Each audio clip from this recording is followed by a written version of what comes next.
My girlfriend embezzled funds and said, "You're too soft to do anything about it." I replied, "Watch me."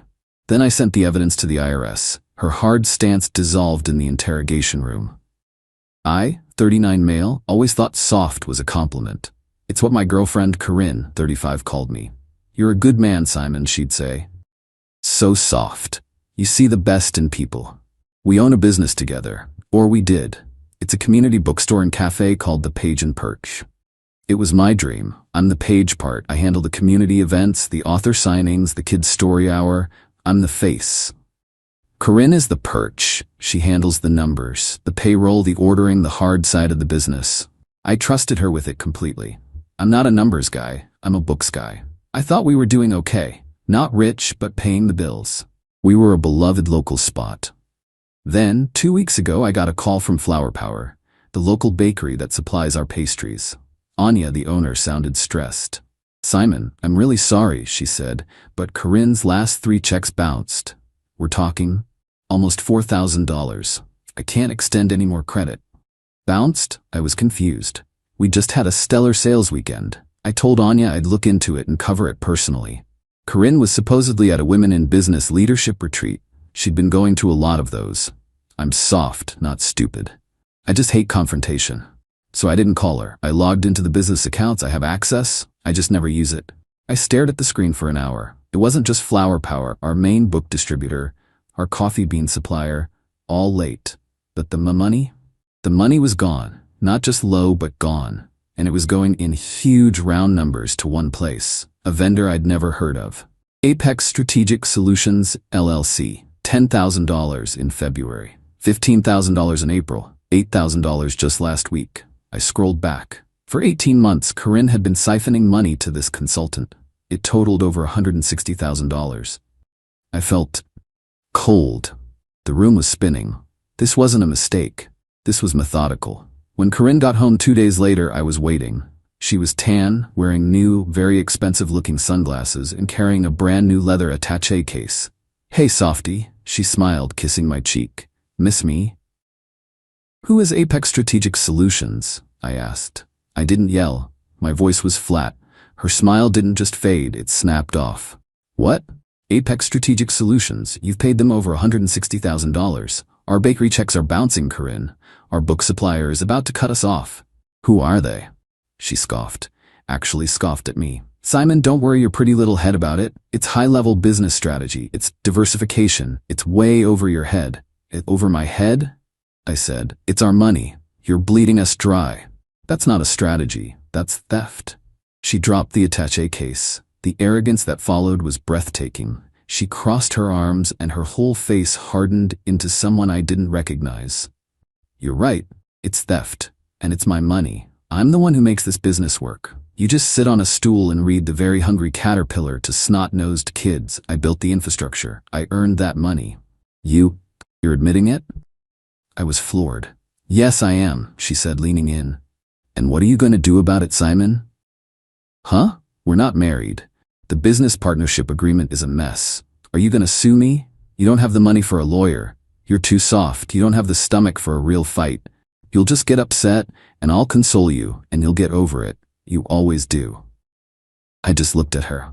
The woman I'd loved, the woman I'd planned to. Wow. The hurt was a physical thing, like a kick to the chest, but it was immediately followed by a strange, icy calm. She was right about one thing. I don't have the stomach for a messy public fight, but I'm not soft. I'm methodical. I smiled, a tiny, thin smile. "Watch me." She laughed. "Oh, Simon, you're adorable. Now are you going to make me a welcome home cocktail, or do I have to do that myself too?" She went upstairs to unpack. I went to my office. I stayed up all night. I downloaded everything. Every bank statement, every transfer, every faked invoice. I found those too. She'd been ordering 50 units of books and billing the company for 500, then pocketing the difference before paying the late invoice. I looked up Apex Strategic Solutions LLC. It was a shell corporation registered 18 months ago. The sole registered agent? Her brother, Reed, a guy who sells wealth-building seminars on the internet. So, $160,000 in embezzled funds, sent to a shell corp. This wasn't just theft from me, this was tax fraud. Conspiracy. Embezzled money is undeclared income. I didn't call a lawyer. I didn't call the police. I went to the IRS website. I downloaded Form 210 application for award for original information, the whistleblower program. They pay 5% to 30% of the amount they recover. I meticulously filled out every single line. I attached every downloaded bank statement, every fake invoice, every text message where she mentioned her business trips. I included the LLC registration showing her brother's name. I created a 10-page summary document, complete with a flowchart. I put it all in a large priority mail envelope.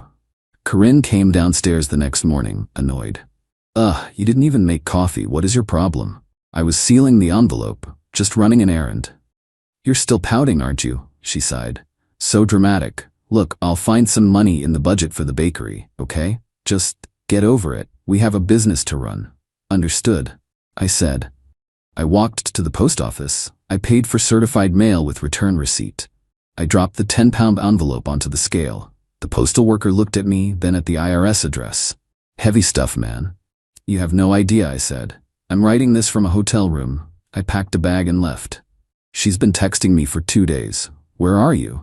"This isn't funny, Simon. Get back here. We need to talk." "I'm not soft. I'm not loud. I don't fight. I report. The IRS is slow. I know that. But they're a hell of a lot meaner than I am. Her hard stance won't mean a thing to them. Now I just... Wait. Update 1, it's been 6 weeks, and it's been hell. The good news, I'm not soft. The bad news, I'm not rich either." The moment Corinne realized I was gone for good, and not just pouting at a buddy's house, she went nuclear. I had to get a lawyer, a guy named Ben, who specializes in dissolving business partnerships. The first thing Ben told me was, "This is a mess, Simon. You're gonna lose the business." He was right. The Page and Perch is gone. We're in forced arbitration to dissolve the partnership. The assets are frozen, the doors are locked, the community is heartbroken. That hurts more than the money. I lost my dream. That's the realistic L I had to take. I'm living in a tiny, depressing one-bedroom apartment above a laundromat. The legal fees are eating my savings alive. Corinne, meanwhile, is still in our beautiful, jointly leased townhouse, and she's thriving. Or at least, she's acting like it. Her lawyer, who she's paying with my stolen money, is a shark. Their claim? That I am the one who mismanaged the business. That my vanity projects, that's what she calls the free kids story hour and the local poetry slams, were financially irresponsible and I drove the company into debt. That the $160,000 sent to Apex was a legitimate last-ditch effort to secure liquid capital that I, in my softness, just didn't understand.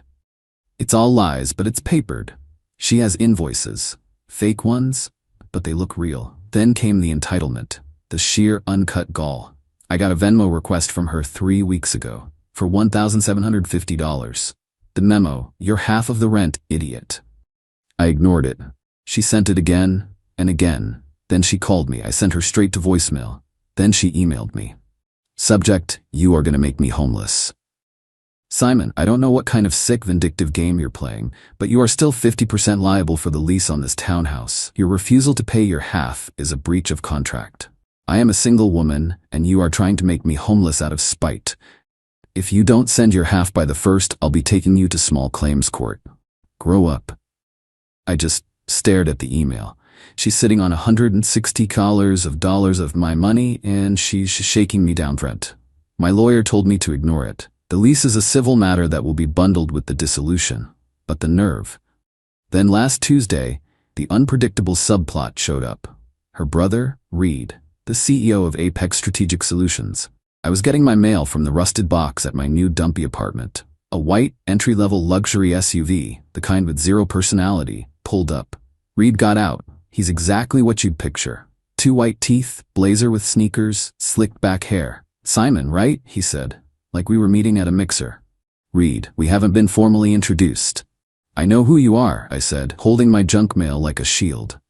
"Yeah, look," he said, walking closer. He was trying to be intimidating, crowding my space. "I think you've gotten in a little over your head here. You're a books guy. I get it, you're emotional, but this lawsuit, it's not smart. Get away from my apartment, Reed." He laughed, a short, barking sound. "See, that's what I'm talking about. You're playing hardball, and you're not a hardball player. You're soft, my sister, She's emotional, but I'm not. I'm advising you as a friend to drop this. Sign the business over to Corinne. Take the little payout she's offering. This is a hard world, Simon, and you're going to get really, really hurt if you keep pushing this. My hands were shaking. I'm a common man. This guy was threatening me. But Soft Me had his phone in his shirt pocket, recording audio. Are you threatening me, Reed? I'm advising you, he smiled, but his eyes were dead. It's just advice. Take it. He got back in his car and drove off. I sent the audio file to Ben, my lawyer. Ben smiled. He filed a police report for harassment and intimidation on my behalf. It's just a piece of paper, but it's a start. Then we get the first settlement offer from Corinne's lawyer. It's a joke. I get $10,000, which is less than my legal fees, and I have to sign an ironclad NDA about the business, Corinne, Apex, and Reed. I told Ben to send back a reply. What should I say? He asked. Tell them, no, watch him. Meanwhile, I got a very boring, very thin letter in the mail. It was from the IRS. We have received your submission, case XXX. We are evaluating the information. The gears are turning. I'm terrified. I'm broke. I've lost my business. This is the hardest thing I've ever done. I'm not sleeping. I'm just drinking coffee and waiting. She thinks this is a fight about the business. She doesn't get it. This is a fight about taxes, and that's a fight she can't win. Final update. It's been 10 months since I mailed that envelope. The dissolution of the business was finalized. It was a bloodbath. We sold the assets, the shelves, the espresso machine, the book stock for pennies on the dollar. After paying the debts Corinne ran up, I walked away with nothing. Actually, less than nothing. I'm about $40,000 in legal debt. Corinne and Reed were living large. I know because she couldn't stop posting. Her new venture, funded by Apex, was some kind of life coaching/consulting brand. She was posting selfies from high-end resorts, tagged boss babe, growth mindset, know your worth. I got a job, a 9-to-5 data entry gig for a shipping company. It's soul-crushing. I sit in a cubicle, I type numbers, I go home to my crappy apartment. For months I felt defeated. Soft, like she'd won. Then 3 weeks ago I got a call from Anya, the bakery owner. Simon, she said, and her voice was weird. Turn on the local news, like right now. I pulled it up on my phone. The B-roll was of a very familiar white SUV being loaded onto a flatbed. The headline, Federal Agents Raid Local Consultant, Seize Assets. They were outside Reed's condo. Agents in those official-looking windbreakers were carrying boxes out. My heart? I think it stopped. Reed had been arrested. The reporter said it was for conspiracy to commit tax evasion and wire fraud. The dam broke. My phone rang about an hour later. It was Ben, my lawyer. Simon, I just got a frantic call from Corinne's attorney. They want to talk, now, all of us. Conference call. Put them on, I said. Mr. Simon's last name, the shark lawyer said, his voice suddenly nice. My client is in a very stressful situation. We're hoping we can expedite a final settlement on all outstanding civil matters. What's the matter? I asked, enjoying it. Business trip go bad? Then I heard her. She wasn't on mute. She was wailing. He did this, she shrieked, her voice raw. That soft-spoken, spineless, you did this, Simon, you ruined me. Corinne, I have no idea what you're... The IRS, they were at my house, at the townhouse. They took my computers, they took my car, they took my sunglasses. They said it was assets purchased with undeclared income. I almost laughed. The sunglasses. They froze my account, Simon, she sobbed. All of them. There's nothing. Reed is in jail. He got arrested. They said he tried to wipe his hard drives. You have to call them off. Tell them it was a misunderstanding. Tell them you were just a jealous ex. Corinne, I said, and my voice was so calm it scared me. I can't call them off. They're not my dog. They're the IRS. I just gave them the truth. You're the one who's been lying to them for 2 years. Her lawyer cut in. Miss Dryman's last name, look. This is a criminal matter. It's out of our hands. My client, she's just been informed she is a person of interest. She was interviewed for 6 hours. Anya had texted me during this. A friend of hers works at the federal building. She said Corinne walked into the building looking like a CEO, all high-end suit and clicking heels. She walked out 6 hours later. No sunglasses, no attaché case. Her hair was a mess, her face was puffy and gray, and she was openly sobbing as her lawyer tried to guide her to a taxi. Her hard stance dissolved. It melted under the fluorescent lights of an interrogation room. "What do you want, Simon?" the lawyer asked, his voice flat. "I want everything," I said, "and I got it. This is the revenge part. It wasn't about the money, it was about the confession. To avoid me becoming the star witness for the prosecution in her upcoming criminal trial, Corinne signed everything. A full, legal, notarized confession admitting to the embezzlement of $160,000 from the partnership. She agreed to a judgment against her for the full $160K, plus my $40K in legal fees, plus the $12K in business debts I had to personally cover. She had to liquidate everything. The court is garnishing any income she makes until I am paid in full. She sold her car, her designer bags, her jewelry.